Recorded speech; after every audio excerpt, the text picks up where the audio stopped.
Magdagdag lang ako sa mga promotional assessments. Maliban sa alamin natin ang mga working principle ng mga makinarya sa barko, minsan ay hindi natin natutukan ang isang makinarya na yan at medyo kakapusin tayo mga idol. Totoo yan.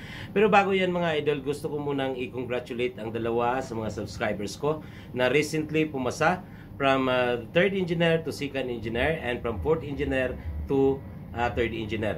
In the first place, hindi nyo makukuha ang every promotion na binigay sa iyo kung hindi dahil sa mga performance nyo, kung hindi dahil sa mga pakikisama nyo sa barko. Expect natin na merong mga tanong na hindi natin masagot. That's normal. Hindi perfect. Even me, hindi perfect na pag sumabak ako sa interview, hindi ko i-expect na perfect ang mga sagot ko. Dahil meron tayong mga bagay-bagay na hindi sigurado. Kaya nga, continuous pa rin ang pag-aaral natin. Sa oras ng interview, tandaan natin ito.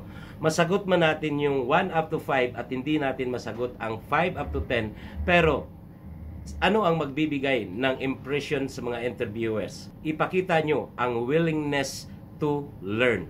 Ang ginawa ko lang just to give motivation na kailangan magpakumbaba kayo during interview at never kayong magpapakita ng arrogance. Kasi minsan sa mga interviewers, sinusubukan yung patience natin. Ang gagawin nyo doon is, Sir, am I allowed to take note of this question and please can you give me the correct answer so that I could use this in my future endeavor?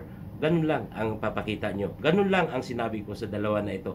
At yun mga idol, yun lang ang key sa mga interviews. At of course, kailangan nating alamin ang basic working principle ng mga makinarya natin. Ang basic ay napakadali lang pag-aralan. At tatandaan din natin, sa oras ng trouble ay yung basic na yun lang din ang babalikan natin. Tatawagin ko na kayo ngayon ng second engineer James Oyusan. Tatawagin na kita Engineer Pabs Rogin na third engineer.